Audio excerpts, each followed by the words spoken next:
All right, you're still watching Good Morning Nigeria on the network service of the Nigerian Television Authority. Now, to begin our conversation, which is on the prospects for the transportation sector with a critical focus on rail and maritime for this year, 2021, let's listen to this background by our correspondent, Hon Chibuike.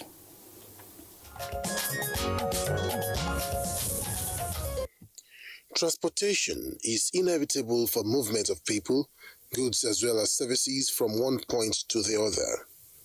It links people, services and goods by air, land and water. The transport sector in Nigeria got a boost in 2020, especially with more train coaches and locomotives brought into the country to expand the rail sector. Milestone achievements were recorded in railway and maritime development. The Warri-Ajaokuta-Itakpe standard gauge railway, which was abandoned for decades, was completed by the present administration and has commenced commercial activities, especially the movement of cargo. The Lagos-Ibadan rail line, awarded by the administration, was also completed and test run already carried out as the first part of a new 2,733-kilometer Lagos-Kano standard gauge line. Port Harcourt and Maiduguri rail project is set to commence soon, not forgetting the Abuja-Kano rail under construction and the Ibadan-Kano with the Kano-Maradi rail, which got the federal government's nod recently.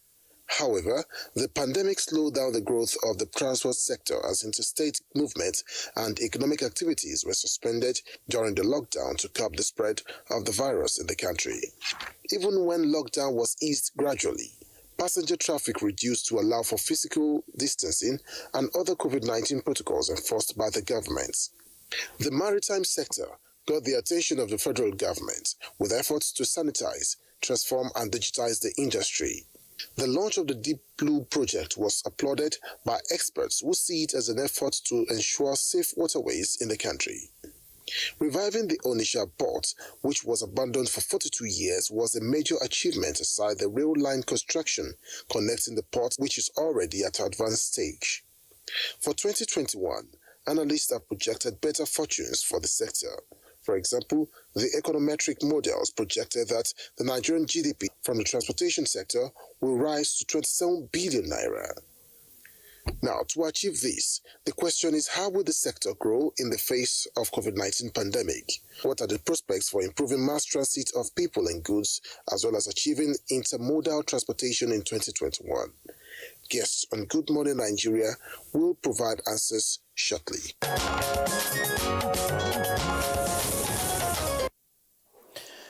Very pertinent question there, Ameachi, and indeed COVID-19 has become the parameter, by which all things now are being measured, especially world economy. So let me quickly welcome our guests who are already seated, those here in the studio with us, and of course, the ones joining us via Zoom. Honorable Minister of Transportation, Chibuike Rotimi Ameachi, CRA, is here with us. Honorable Minister, Happy New Year to you. I hope they can see me. We also have right here in the studio Managing Director, National Inland Waterways, NIWA, George Moghalu, MD, of course. Thank you very much for joining us. My pleasure. Good morning. And joining us via Zoom from Lagos is Dr. Bashir Jamo, who is the Director General, Nigeria Maritime Administration and Safety Agency, NIMASA. We'd like to welcome you to Good Morning Nigeria and compliment of the season to you.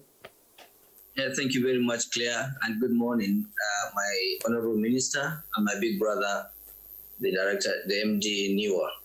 Good morning, Nigeria. Thank you. Good morning, Bashir. All right, gentlemen, once again, I'd like to have you with us. It appears clear that Chief Dr. George Moghalu, who has been with us now for the second time in as many months, I believe, but we have a number of issues to raise with him. But let's begin with the Honorable Minister of Transportation. No question about it, last year was very unusual. But I recall that we had you on one occasion, that's at the height of the pandemic, and you referenced the anxiety or the tension you were having with regard to having to mobilize workers and the contractors back to sites so that the deadlines and timelines for the Lagos-Ibadan Rail project could be achieved. Or regardless, there were some happy stories from the railway sector. Could you lead us into those moments that were significant in spite of the coronavirus pandemic and therefore potentially a stepping stone for what to expect in 2021? Okay, first, let us admit that over 60 of our staff, not Ministry of Transport staff, but the staff working on the rail, have been affected by COVID. Luckily, nobody has died, and I pray nobody will die. But you see the kind of sacrifice everybody's making to get the rail to function. So all those people who take selfies and scream, oh, we can compete favorably with railway outside the country, the ones in the UK, the ones in China, they should know that people are sacrificing their lives to get to that point. And we are of the view, when we made that decision, that Nigeria will not say, oh, gentlemen, no, 2020 was a bad year, so remove 1 year and add another year for Buhari's administration. So as far as we are concerned, we need to learn how to live with COVID and work with COVID. So I want to praise and congratulate those who achieved that feat. Because as we're talking now, if I had to stop, we were to inaugurate it first week in January. We had to stop those who were doing minor completion assignments because of the rise in COVID transmission, and allow the train to run. But if we see that we are conveying passengers who have COVID from Lagos to Ibadan or from Ibadan to Lagos, we will stop it, just like we are threatening to stop the one from Kaduna to Abuja if people don't comply with the COVID protocols. Well, good news, Lagos-Ibadan completed, just some minor issues for the president to commission. And even if we are out of sight, the president would have also commissioned. We won't encourage the president to physically go to Lagos with this second surge of COVID. So we're managing. Let's put that we're managing under this challenging environment. So do we, and I know it's quite a difficult period for all sectors really, but do we have timeline for inauguration now? No. Timeline will be dependent on COVID now. If COVID stops tomorrow, give us 2 weeks after it has stopped. We may not even need to stop completely. If it reduces, everybody was happy that there was no the increase had reduced drastically. So we're happy to go ahead and commission. And we had taken first to second week in January for commissioning. Unfortunately, it shot up. So everybody has to watch what is going on and make sure you keep safe and alive. So at the moment, what is this? Yeah, Claire, I was just wondering, what is the story? That's Lagos-Ibadan you just talked about now, namely the inauguration. The Itakpe Warri rail line was also flagged off. Yeah. So what is the story? Because you were talking about shutting down services, assuming passengers on Abuja-Kaduna and Kaduna-Abuja continue to flout the protocols. All of them, not just Kaduna-Abuja. If Lagos-Ibadan, if they flout the COVID protocol, we will stop it. Because don't forget that Kaduna-Abuja, we convey passengers, about 4,000 passengers in a day. In fact, 4,000 plus passengers in a day. So imagine that about 20 persons have COVID. They can transmit COVID to the entire 4,000 passengers. So let's assume, not disproportionately, we move 2,000 to Kaduna, and then 2,000 passengers to Abuja.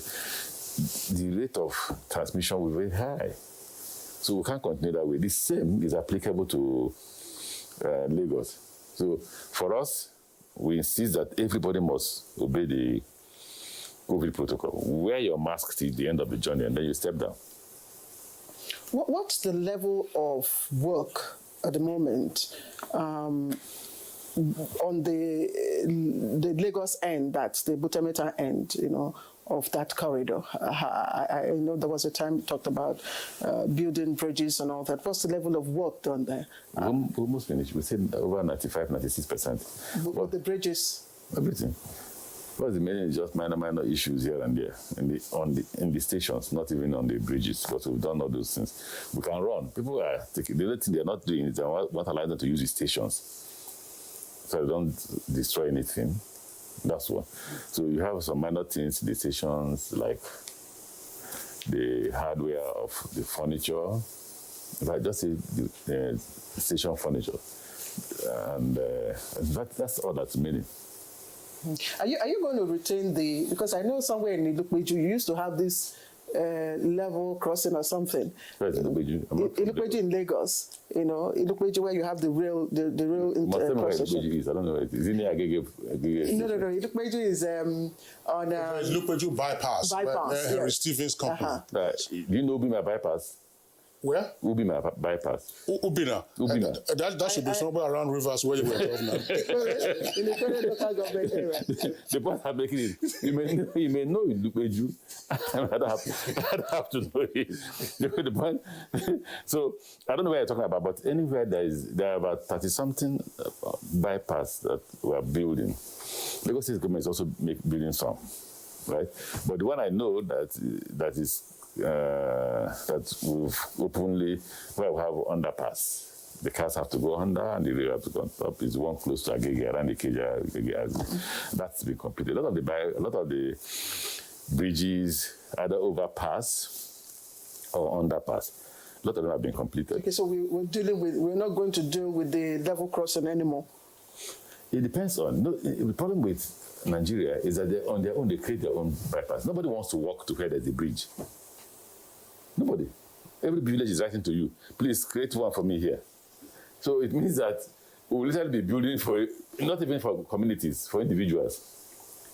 When indeed you need to walk to a bridge, it's the same on the road. See, why people die in most of our highways is because they don't want to use the pedestrian bridges. Well, one of the issues that had been on the cards that has to do with the intermodality from the ports to the railways, to other centers. What is the situation now with the rail connectivity inside the Tinkan and Apapa ports and therefrom to other locations? Well, when we say we've completed Lagos, Abuja, Lagos, Ibadan, it also includes, even though there's still some minor work going on that should be going on inside the port, but at least by the time the President commissions, the first set of goods can leave, because there are over 3 to 4 rail lines inside the port. At least the first 1 to 2 rail lines can convey cargoes out of the seaport, while we complete the remaining 1 or 2. Well, no, I'm sorry, Honourable Minister. I'm just wondering. Some of those rail tracks got disused over the years. If you were coming from Apapa, for instance, you will see the rail tracks coming through Igomo, Butameta, past Costain, Butameta, and straight on. Is there any work going on there? Don't claim in Lagos from the ports. I'm just asking because based on my understanding of the geography of that location, so that if the President commissions, as you are saying, and the services become available, can they truly service that area? I'm asking this question because I'm sure you are familiar with the traffic gridlock in and around the Apapa area. And only a couple of weeks ago, the Lagos State government said it was taken over from the presidential task force, apparently, passing the vote of no confidence on that. So are we therefore, I'm just saying, I said apparently, it's not an assertion, apparently, but are we therefore saying that if once the President commissions the Lagos-Ibadan rail service, that we are likely also to see a huge drop in the traffic gridlock arising from haulage out of the ports? Okay, I don't think you are right to say the Lagos State government statement is a vote of no confidence on the federal task force, which essentially was led from the office of the Vice President. The Vice President dissolved it because the responsibility of traffic rests with the state government. right? Even though he transferred it to Ministry of Transportation. When we went there to see the situation, I went there. Myself and the permanent secretary came to the conclusion that Lagos has to lead because traffic is their responsibility. The next thing we saw there was indiscipline. So it has to do with enforcement, law, the enforcement of law. That's why the Commissioner of Police, Lagos State, is an essential partner to the solution of that traffic gridlock. So we set up a committee, which like I said in my last interview, is a bit confusing for me because the permanent secretary is in the committee. So if she's in the committee, then she has to head the committee. With the Commissioner of Police, Lagos State, Commissioner of Police Maritime that deals with MPA, and the Ministry of Transport, Lagos State Ministry of Transport, and others. That's the committee the Lagos State governor was referring to, because I called him and said, look, people have to take charge because traffic is the responsibility of the state government. Now, to respond to you, I've already answered that question, but you didn't want to believe my answer. Either you didn't want to believe or you didn't hear me well, maybe because of the mask. I said to you that we're already in the seaport. We're there. But at the seaport, when you come into the seaport, is one track, single track. Inside the seaport, we have turned it into about 4 tracks. So I said to you that once the President commissions, at least 2 of those tracks will be available instead of the 4, because COVID is not allowing us to complete all. So at least 2 will be available to convey cargoes out of the seaport. That's not an answer. It just simply means that, yes, cargoes can leave the seaport, but instead of the 4 tracks we provided to get to different quays, we are sure that 2 can be available. Functional. Mm-hmm. All right. Honourable Minister, I still like to stay with this interconnectivity or intermodal connectivity. And I know that you've made quite a lot of inroads with regards to securing the right of way. And I know the time the barracks, had to move. Right, do you live at Ilubeju? Sorry? Do you live at Ilubeju? No, I didn't live at Ilubeju. Well, I know Ilubeju. I grew up in Lagos, by the way, so I know the geography of Lagos. But what I'm asking is, how difficult has it been for you to actually, build real connectivity, in an urban city like Lagos? Lagos was the worst experience we had. Complete bad experience. It was a big challenge. The challenge stemmed even from the former governor. It was difficult to even access the former governor as a minister. I tell our governors, don't forget I was once a governor. So if as a former governor, I can't access the governor, then something is wrong. Or if as a minister, I couldn't access the former governor, something is then wrong. I wrote to the former governor, we need to talk. We need to be able to arrest the situation in Lagos and the track. Because there was an agreement between us now as Nigerian Railway Corporation and the Lagos State government, making available our right of way for them. But in that agreement, he said, even when we want to build and we acquire new right of way, you will pay the compensation. So we wrote, can we have a meeting so that we can give an answer or give life to that agreement? Believe me, for 6 months, I couldn't accept the governor. But eventually, I had to report him to the president, reported him to the vice president, then we had a meeting. And it took us 30 minutes. Such a good guy. But maybe he was too busy. But 30 minutes, the issue was over. And once he gave us support, we started construction in Lagos. That's what delayed Lagos. When the current governor came, he then dedicated his deputy governor to this business. I'm one of his commissioners. And the Lamata woman, that one follows us every day. If I arrive in Lagos, she will arrive. She will follow us when we're getting close to the boundary between Lagos and Ogun State. She will drop. But see, it means that now, forget the fact that I was a former governor, forget the fact that I'm a minister. It means that somebody from Lagos is supervising me in Lagos. What I mean by supervising me is if I say this is wrong, I want Lagos State government, she's there. I say, okay, I'll tell my governor. So that the next time we come, there is a solution. So Lagos State government was a big challenge. We paid a lot of money for compensation. There were pipes. There was another guy from, I've forgotten his name, from Ministry of Water. Is it Ministry of Water? But water department in Lagos, the guy was good. He found solutions. We had to change pipes, for about 32 kilometers or so. That's the benefit Lagos State government had. We had to replace their olden days pipe. I think those days of Lord Lugard. We had to buy new pipes. But the guy was there to advise, direct, and get us to find that solution. So those are the kind of guys you like to work with. Those are the kind of guys you like to thank for their contribution. But the Lagos State challenge appears to be over. Luckily for us, the only place we could have had that kind of challenge would have been Kano. But again, we're not into Kano. In all our rail construction, we're outside the city.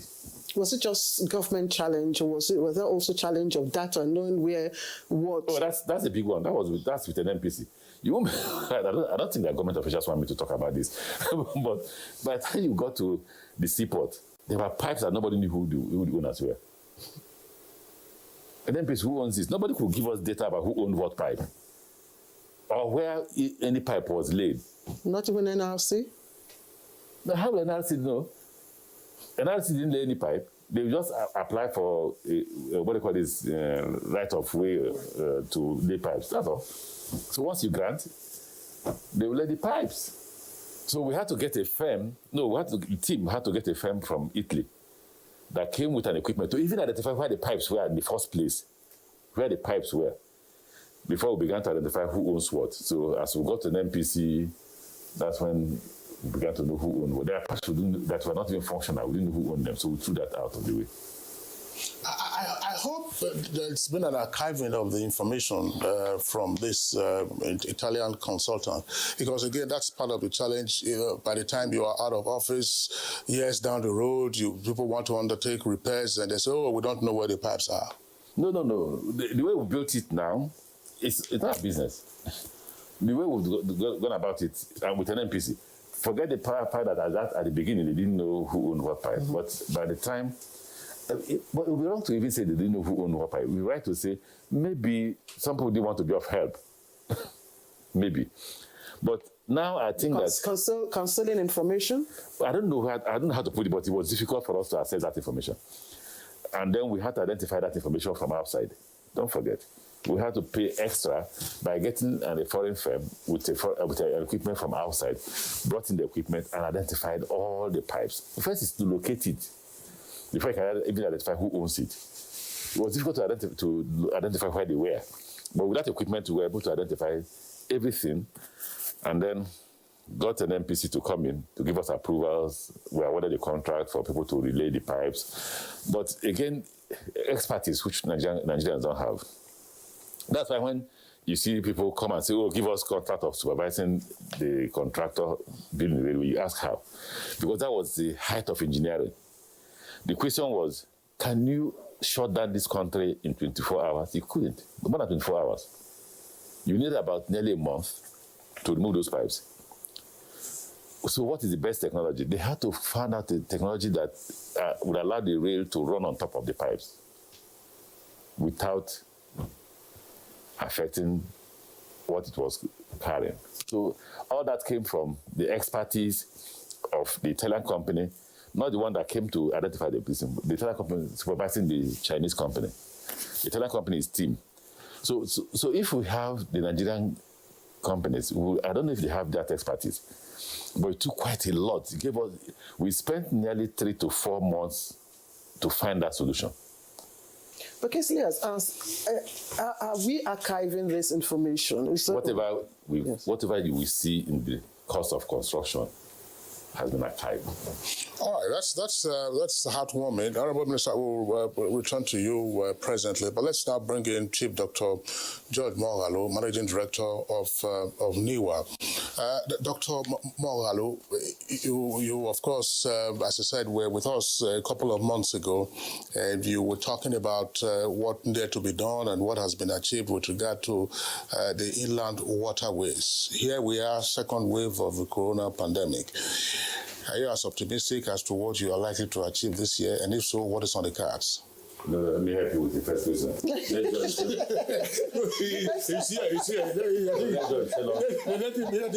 Let him tell us about Onitsha Seaport. He started from that last time he was with us. Yeah, but ask him since then whether there's been any progress.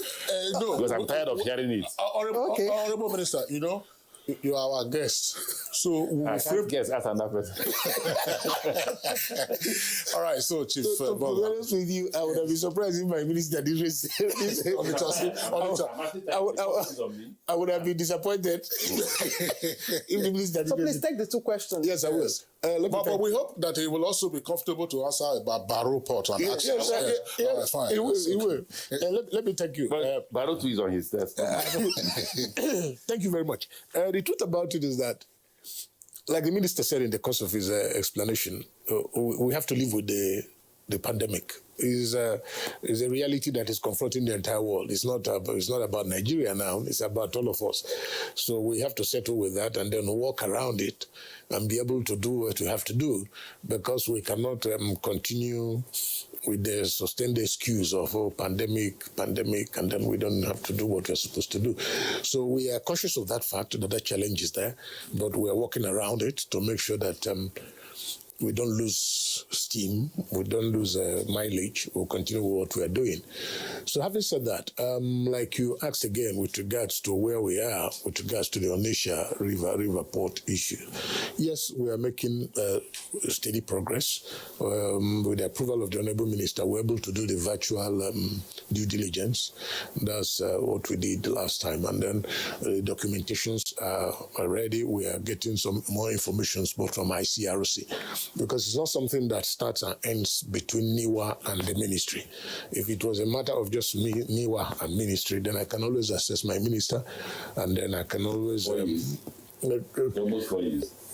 That's before I came. I inherited a challenge that I'm addressing. I'm only 1 year in office.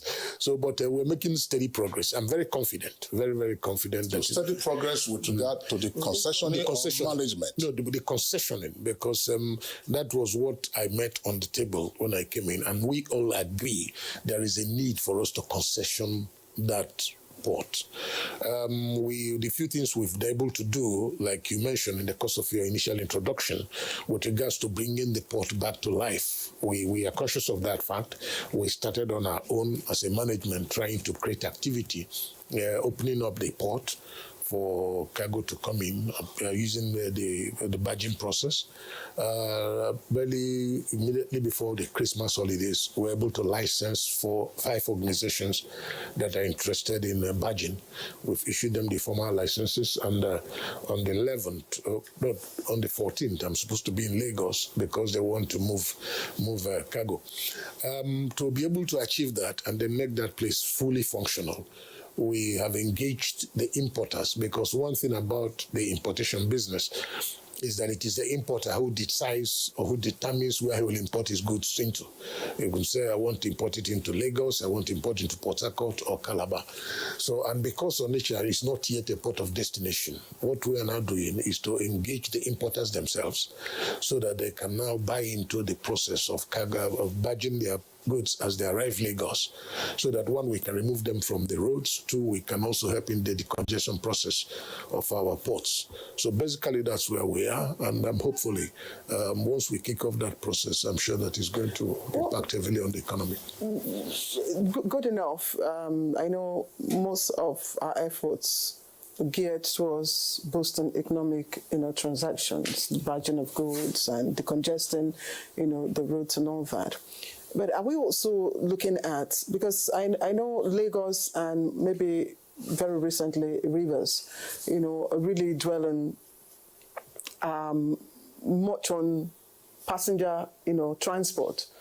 Rivers just inaugurated or commissioned the jetty, and you know what Lagos is doing. So are we also concentrating on that, trying to make our inland ways, usable, passenger usable? Yeah. Not just for barging. Not only for cargo. Yes, not only for cargo. That. Yes, I agree with you, and we are doing a few things in that line. As we speak now, we have some private sector participants that we are dealing with that are already into passenger movement, especially in the Lagos axis. Tomorrow being a Tuesday, I'm having a meeting with a partner that wants to resuscitate the between Calabar Oron axis, bringing in their pontoon. They have their own pontoon they want to bring in, so that then their own ferries. There's also a firm that has a strong American connection. What kind of pontoon? Pontoon to move, excuse me, to move I know pontoon. to move their vehicles, because as a young man, I was visiting Calabar even before the bridge was built, and we were using pontoon to move vehicles across between Calabar and Oron, and then using the motorized vessels to cross. So we're talking with an American firm. They have showed interest, but you see, like we all know, with the security challenge is one issue they come up with. Any moment you engage them in that discussion of increasing the volume of our passenger movement by water, they raise the issue of a security challenge. Unfortunately, Minister is here. A very strong effort is being made to address that with the support of the security agencies, our own newer police within our own little space. We're also engaging them actively, providing them with the required logistics to ensure that we address that as a fundamental challenge. Because if we're going to decongest our roads, that is one viable, not just in terms of demand, but also in terms of economic, revenue. Yes, that we should also be looking at. And I don't know if we're giving it enough attention, really. We are giving it enough attention because, if, for example, if you get into Lagos now, there are some organizations that have increased their vessels. I'm going to next week to commission another vessel by Texas Connection.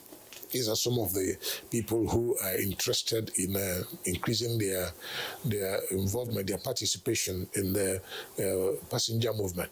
You may recall that sometime in November, I was in Yauri to commission a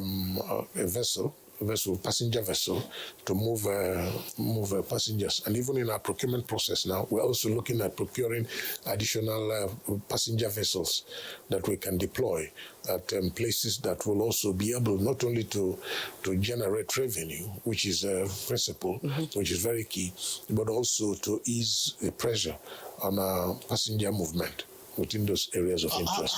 How much of state investment do we have in inland water transportation? The number of state governments and even local governments, you see them with their transport services on land.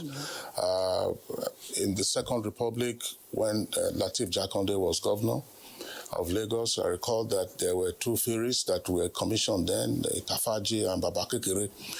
But how much are state governments involved in inland waterways transportation, either in terms of getting the assets or in terms of founding a company and then leasing out the management to some others? Because it would appear that from what one can see, that's to say, it would appear these are mostly private sector operators, and in some cases they would appear also to be not too well organized, and therefore you have frequent incidents of accidents on the waterways.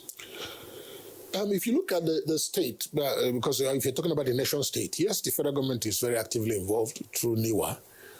But then if you look at the state government, so far, it's only the Lagos state government that has shown active interest, because they also have a waterway management agency that's also providing ferry services from point A to point B in Lagos. But we have provided the operating principles, the guideline, and then we're enforcing some of them to make sure, one, you talked about accidents and what have you. This is one basic fact which we are addressing aggressively. We started a program last year. Apart from sensitization, we're also doing enforcement, both registration, passenger training. On the 21st of December, I was in Badagry in Lagos to close a training program of 420 boat operators. captains and the seamen. We had a 3-day meeting there where we are doing their training. In Warri today, like I said the last time when I was here, we started a school, a training school. We have we have boat operators, captains, and everybody's being trained, and we re-licensed them. We have also started a system where every vessel that is operating on our inland waterway is not only identified but licensed, so that we're able to check the one to ensure that they operate within their capacity approval, to make sure that the vessels are river-worthy. Because before this time, you find somebody just knock up anything and carry passengers and then go and dump people in the water. For NIWA, excuse me, for practically all the jetties we operate, there are basic principles that you must adopt. For example, you cannot go to any of our NIWA jetties without being properly kitted. It is unacceptable. You must wear the life jacket that is approved.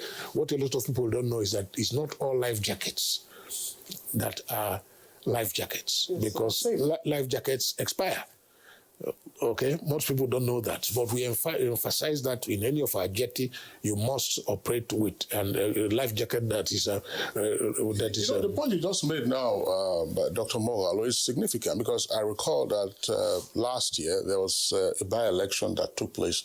I think it must have been in Bayelsa. Yes. There was a boat accident, and some policemen died in that particular incident. I recall on Good Boy Nigeria when we were reviewing the newspapers. I said, look, it ought to be the responsibility of the boat operators and those who are in charge of that environment to be sure that, one, you have competent hands who are, who are the skippers of those boats, and that they have the requisite equipment.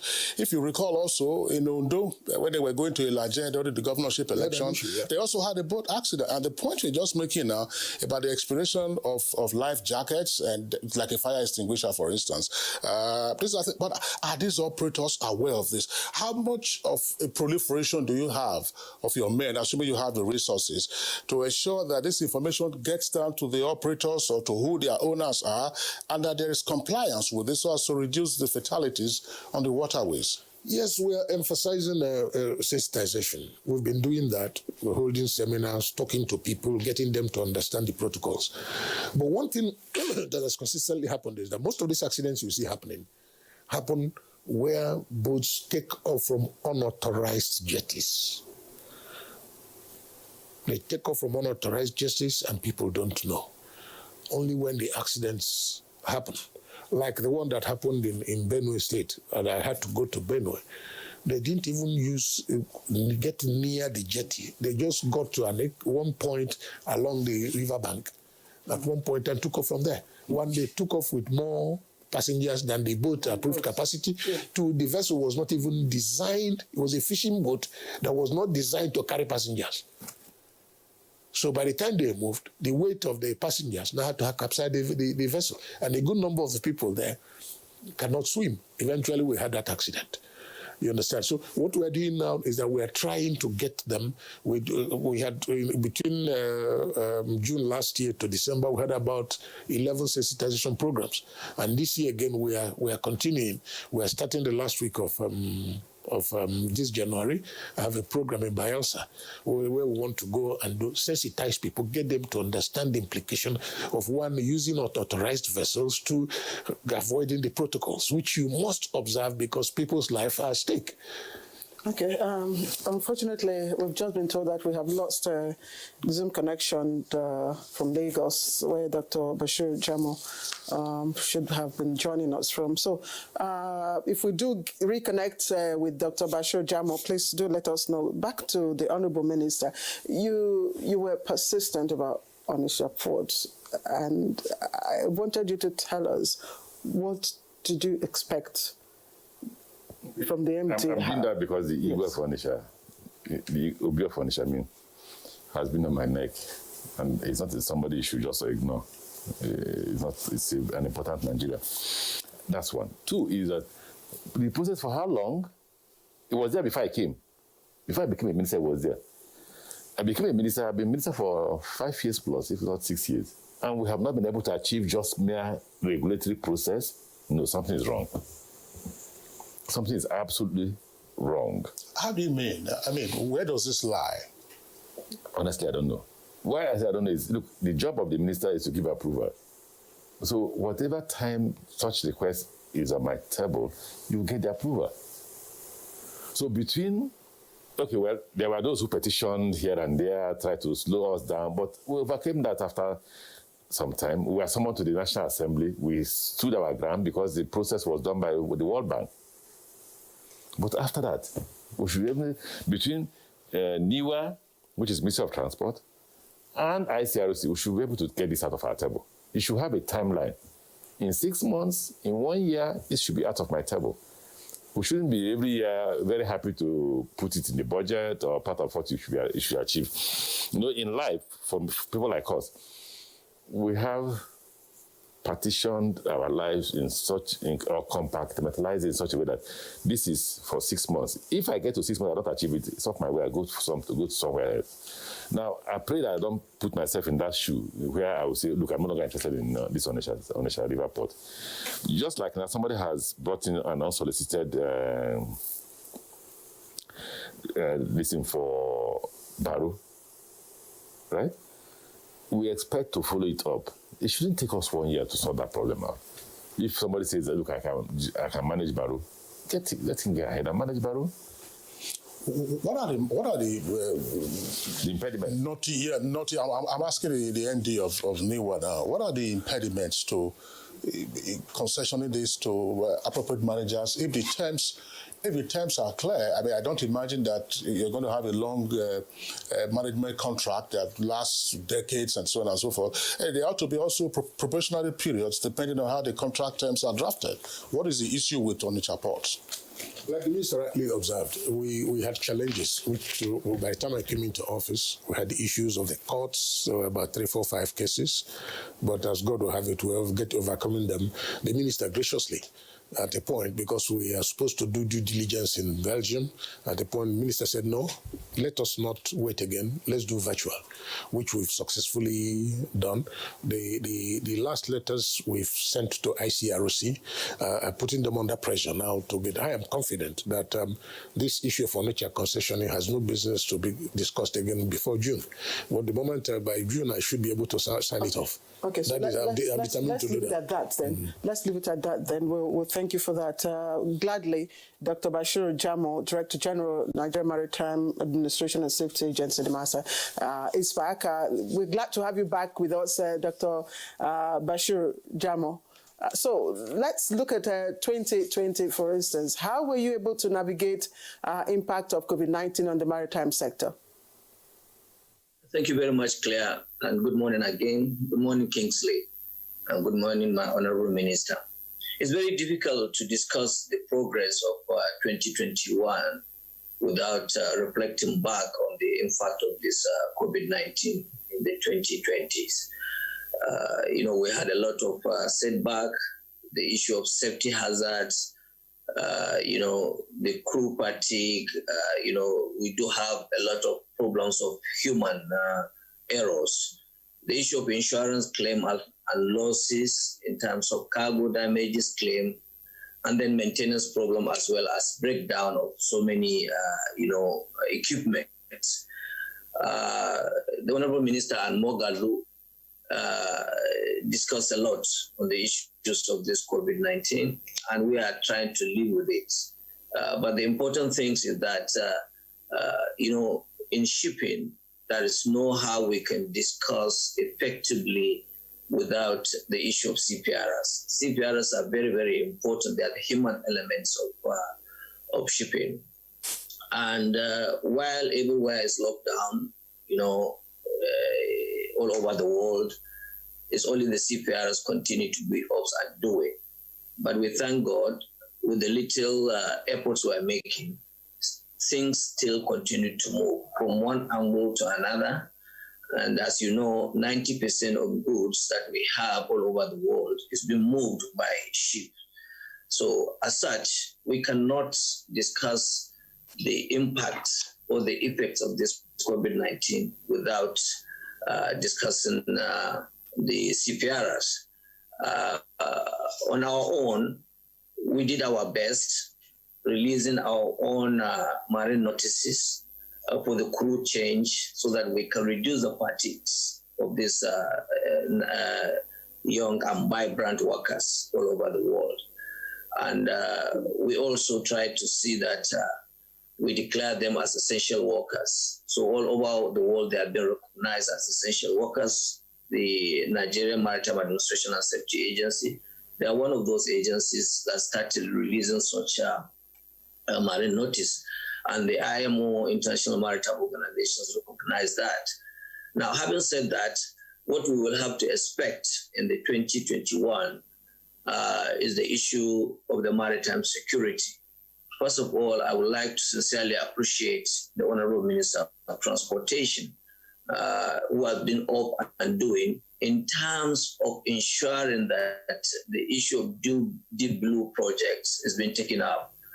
This is a contract awarded since 2017. It has been going up and down due to certain political reasons and other things. And it's the first of its kind in Africa. And what we are seeing today, the emergence of total spectrum of the solution of maritime security, not only in Nigeria, not in Nigerian territorial waters only, but also up to the Gulf of Guinea. And the entire gamut of the security apparatus of Nigerian maritime domain rely heavily with this, the Deep Blue project.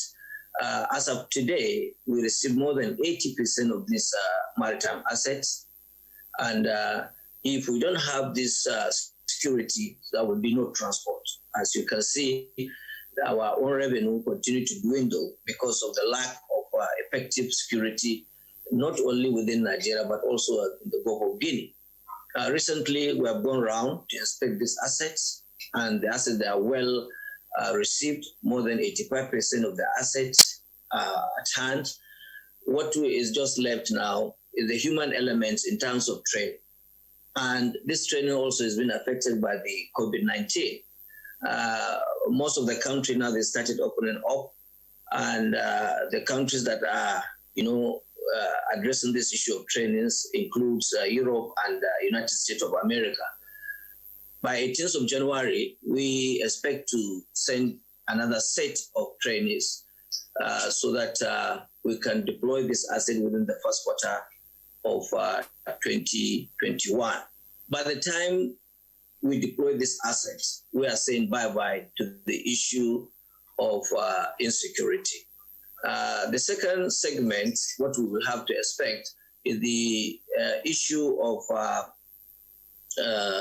the SPOMO Act, that is the Suppression of Piracy and Other Maritime Offences Act 2019.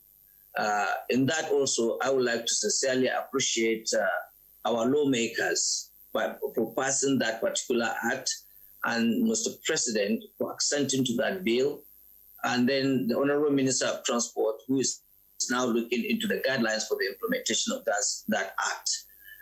With this, we have a total framework, legal framework, to be able to address the issue of the legal aspect of this maritime insecurity. Before now, whenever we arrest these hoodlums and criminals, we don't have specific laws to try them. But now we have the legal framework. As you are aware, we already started trying most of these criminals with the convictions secured at Port Harcourt Federal High Court. Our 3 foreigners have been tried, and then they have been convicted. We still have the issue of 10 trials in Lagos High Court, and then the issue of Calabar also is on. We expect before the end of February, we'll secure some conviction again. This is sending a very good signals, not only to those criminals, but also to international community, that Nigeria are not sleeping. The government, they are up and doing, and they are doing their best to ensure that the maritime security issues have been tackled. Now, after the maritime security, the most important aspect, again, has to do with the maritime safety in transportation. My brother, Dr. Magdalu, discussed a lot on the issue of safety, and Mr. Kingsley asked a number of questions to do with the aspect of accident of boats, mishap, and other things. It doesn't stop there. Even the international waters, we do have these accidents, and we are trying our best. What we expect in 2021, it has to do with the total emergence of the global maritime distress system. The global maritime distress system is an internationally recognized distress and radio system for ships. Wherever they are in distress, so they can be able to get in touch with the nearest maritime administration of that country. So in Nigeria, we have 4 centers. Presently, we concluded the implementation and installation of equipment at the Regional Maritime Coordinating Center in Kirikiri here in Lagos. That one is up and doing. We are now moving to the Takwa Bay. Takwa Bay is almost completed here also in Lagos. We are commencing the Oron and Pocados. With this, we are saying bye-bye to the issues of maritime distress. Wherever a ship is having problems all over around Africa, the Regional Maritime Coordinating Center in Kirikiri warehouse 9 countries. And the logic behind it, wherever you are in the African countries and you are in distress, you can be able to get the next. For instance, in Nigeria now, you have a problem around Togo. Nigeria can be able to get that information with the press of button from your ship, and we will now have to connect with Benin Republic. Benin Republic will now connect with Togo, and so on and so forth. So those are the 9 countries that we have to do that. Additionally, we are working hard for the first time to ensure that we remove all the wrecks so that we can have a safety navigational areas within our own waterways to make sure that we secure that our navigational areas. We have concluded the identification of those wrecks in our territorial waters, and we marked them. What we are now, we are going through the procurement process to ensure that we obtain approval from the Federal Executive Council to commence removal of these wreck removals. That's on the issue of safety. Now, the next stage we will have to expect in the 2021 is the issue of shipping development. When you are talking of shipping development, you talk about fleet expansion. I was wondering, Dr. Bashir Jamal, thanks a lot for your detailed explanation. But beginning with one of the last points you just made, it's probably a function of the enabling statute, that's to say how NIMASA functions. But let's face it, why would NIMASA require the Federal Executive Council approval for it to clear the waterways, that's to say the high seas or otherwise, of wrecks and derelicts? Why? That's very important questions, Kingsley. It's a function of fund. Kingsley, removal of wrecks in our own navigational areas is not an overnight affair, and it's not an issue of 1 million or 2 million. This is a capital intensive, so it has to go into a serious scrutiny. I can tell you, Kingsley, removal of wrecks from Badagry to Tinkan Island, we estimated not less than 28 to 40 ships under our own sea. That is causing a lot of havoc. So it is a big ticket transaction. Now, to remove those wrecks from Badagry to Tinkan cost Nigerian government not less than 3.7 billion naira. So this is not an issue of an individual to take. Now, you are now going to look at the issue of a western zone, that is the Lagos territorial water. Then you move to eastern zone, which is around Port Harcourt. You go to central zone. If only from Badagry to Tinkan cost us over 3.7 billion, you can imagine when you escalate the entire cost to the whole Nigerian territorial water. I assure you we are not going to part away with not less than 12 billion.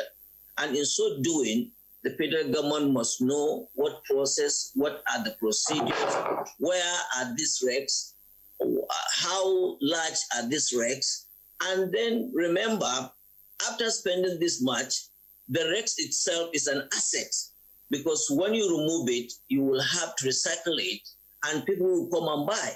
The government would like to know what value are we getting back from this asset. So it's not a matter of a one-day affair. You can see if you littered your own cars, dead cars around the streets, you can imagine what kind of havoc can cause to the individual motorists. Talk less of our own waterways, because you may not know what is under the water. You are navigating safely with your ship. At the end of the day, you find yourself crashing with those ships. So that is what the procurement process requires. Each and every segment of government, they have their own threshold. The threshold of expenditure for removing wrecks, as far as the issue of our procurement, National Procurement Act is concerned, it must go to the level of the Federal Executive Council. Jamo, thank you. We have a number of tweets, but before we take them, just this question for you.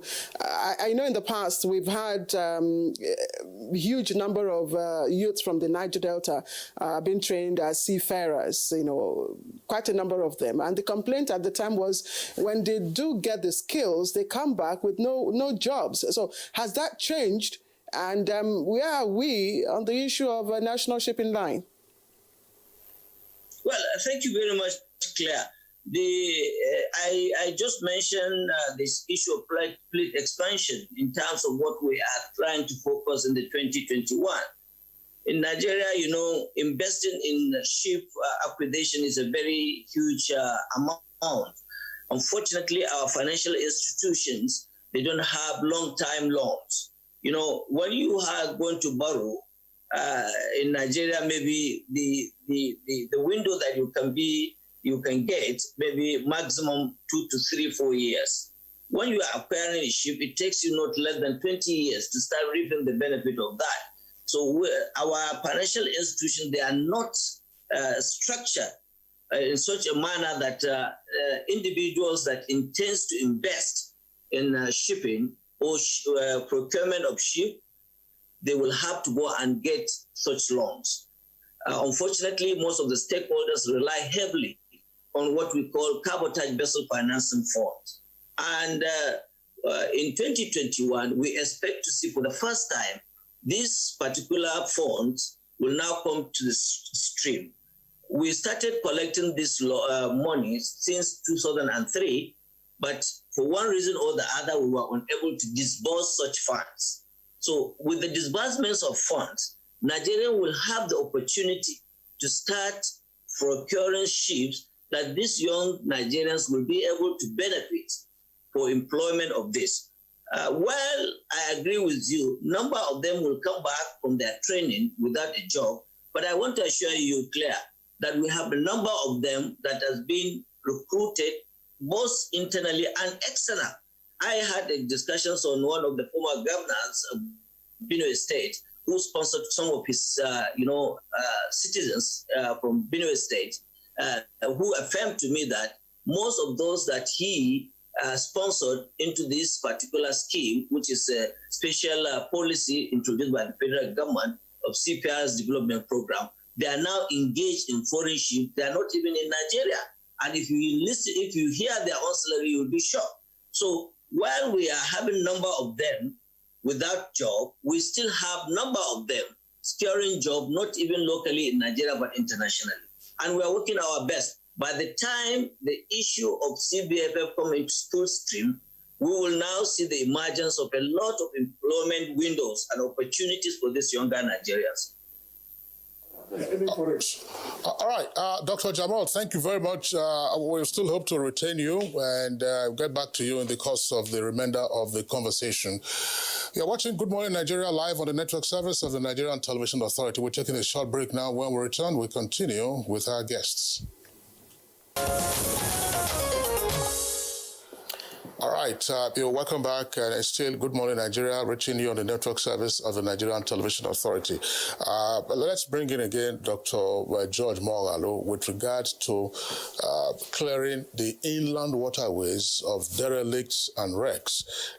These are abandoned vessels, and we do know that sometimes this can also pose challenges. The Massa DG was talking about, of course, our territorial waters, but for the inland waterways transportation system, how much of a nuisance are these derelicts and wrecks constituting, and what has been done about them? It's a very serious challenge. Nobody can lose sight of that fact. It's a major challenge, and what we do, it takes a process, almost the same process with what the DG Nimasa said. You identify them like we have done. When you identify them, you mark them. Then you now seek for the necessary approvals for you now to remove them. Wrecks, some of the accidents you have that has happened in the inland waterways are a consequence of the wrecks that you find in the course of our channels. So the challenge is there, and it is also being addressed because we have our mandate, which includes removing all those wrecks within the waterways, and then we are pursuing it. Okay, thank you. Dr. Bashir Jamal, DG Nimasa, I want to come back to you to touch on one important point. Now, earlier you were talking about the security in the Gulf of Guinea. As we all know, the Gulf of Guinea at some point had overtaken the Gulf of Aden, where the Somali pirates were operating. Assuming you have the numbers, what do we know at this time about the incidents of piracy and robberies on the high seas around the Gulf of Guinea, of which Nigeria is a part? Let's say, for instance, in 2019, there were so many incidents of piracy. There were so many incidents of sea robberies. In 2020, this is what we had. In 2021, this is our KPI. Our target is to ensure that we reduce drastically by 50% or 25% once you begin to deploy your platforms. And it's specifically talking about these incidents of piracy and armed robberies. Of course, we are concerned about crude oil theft. These are matters that NATI and indeed the National Economic Council have also focused on. What do we know about these incidents? Thank you very much, Kingsley. I think the issue of this incident is very worrisome. Worrisome in the sense that we have been hearing the issues of Somali, the issue of Gulf of Aden, the issue of, Southeast Asia and the Indian Ocean in terms of insecurity. So one thing with this insecurity is an international phenomenon. In those days, when the issue of Somali up undoing, in Nigeria, we were a little bit calm, and we thought that all is well. So, Mr. Kingsley, if I can describe the issue of insecurity, it's just like a pure water. You go to Tinkan Island Sea, you drop a kind of the nylon of pure water into the sea. If you watch that pure water, nylon, it will move and circulate up to America and come back to where you drop it. And that is the issue of insecurity in our own waters. Anywhere you hear of insecurity, if you don't tackle it, so it will come back to you. Today, when we used to hear Somali as the most dangerous water, Nigeria is being tagged as the most dangerous water in terms of maritime security. But Mr. Kingsley, all hope is not lost. The instances of crucial and curtailed piracy is something that has to do with the international affiliation. It's a kind of syndicated business.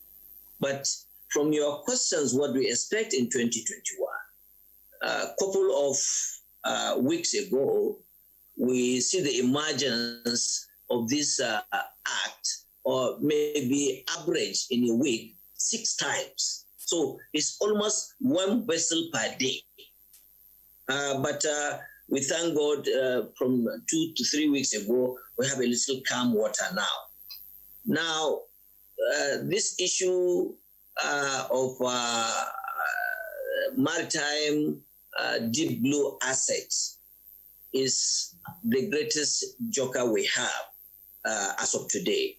And sincerely speaking, I must appreciate my Honorable Minister of Transportation, because that singular policy or the singular assets, the singular spectrum of those assets was his own initiative. And this is how a strategic leader is supposed to think. How do we, or what do we do? Because the entire asset, if you see it, for instance, if I have time, let me give you the number of assets we have. First, we have 2 special mission vessels, all kitted with communication gadgets that can see the what we call C4I. That is the center where our own intelligence is being gathered. Then we have 4 unmanned drones. We have 3 special mission helicopters. We have 2 special mission aircraft. We have 16 ammo tanks. We have 17 fast interceptors boats. Now, each of these assets can see and interface with each other, gather information, and pass to other, assets. With that, real time, on time, to be able to check such any attack or any things that may come against our own territorial water. Now, the information they are gathering, it will be on air, at sea, and on land. Now, when you gather the entire information, you come with images. And these images comprises of the attack from the pirates, attack on our pipelines in terms of crude oil thefts, attack on armed banditry and armed robbery from these hoodlums. So at the end of the day, we have a total spectrum that will look into the entire gamut of security within our own territorial water. So, unfortunately, Dr. Jamo, the clock is ticking away, and we just have to interrupt today and bring in the Honourable Minister. I'd just like to loop 2 questions into one. First, how are you handling the demand and security issues on the Abuja-Kaduna road? And with Africa now operating a single market, did our transportation master plan envisage a collapse of, interregional borders? Difficult question to answer. Until you see after. Yes. Until you see it operate, you can't reach conclusions easily. Let's be careful the way we conclude on that. And the first question about security: have you been attacked? Has anybody said to you the train has been attacked since 2016? The implication is that there are security measures, and they're not things you discuss on television. All they should know is to have confidence to board the train at any point in time the train is going and take you to Kaduna or back to Abuja. You should be rest assured that we are doing everything within our capacity to ensure that our train is able to go safely and return safely. Even when they claim that the train broke down, did anybody tell you somebody was kidnapped or anybody was killed? Even when one young lady said I was attacked, it wasn't the train. According to the lady, said when I came down at the station on my way to Kaduna town, I was attacked. I wasn't attacked.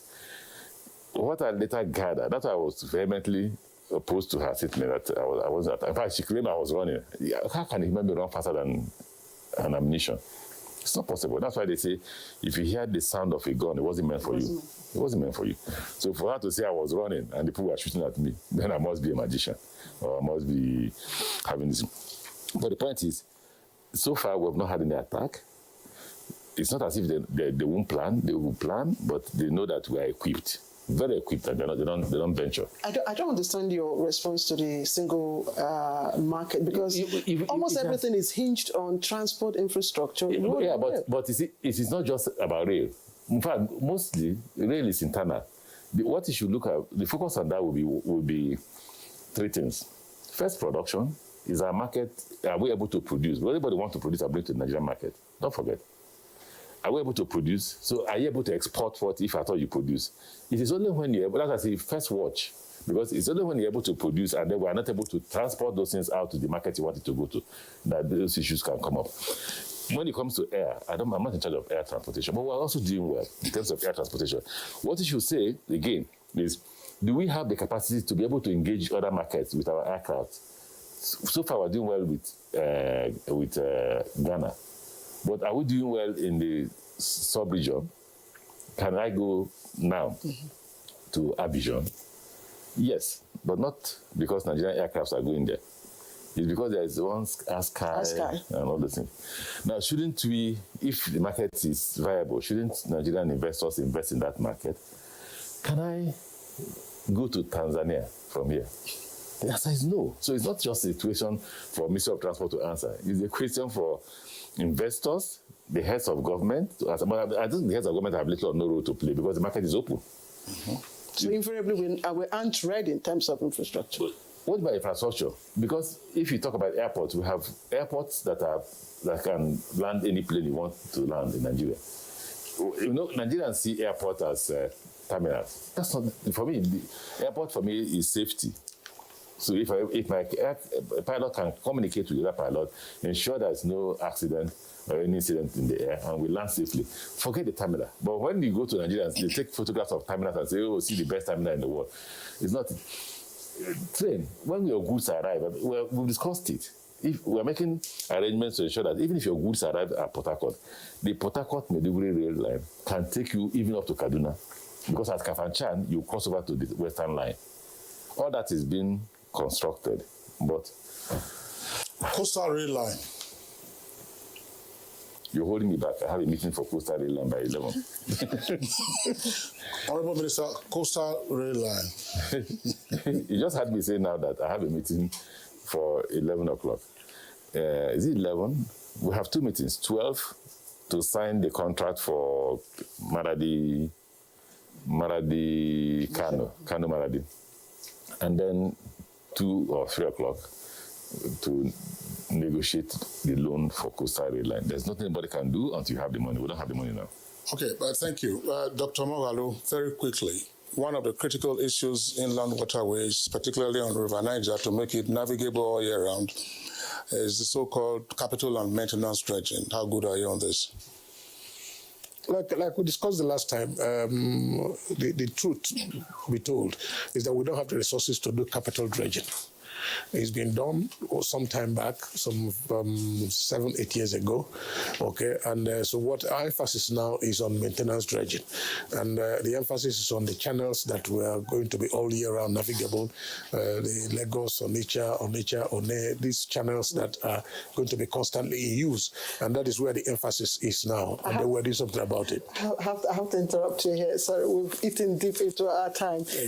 That's the Managing Director, National Inland Waterways, NIWA, George Moghalu. Thank you, as always, for sharing your views with us. And let me also appreciate Dr. Bashir Jamo, Director General, Nigerian Maritime Administration and Safety Agency, NIMASA. Always a pleasure to have you on Good Morning Nigeria.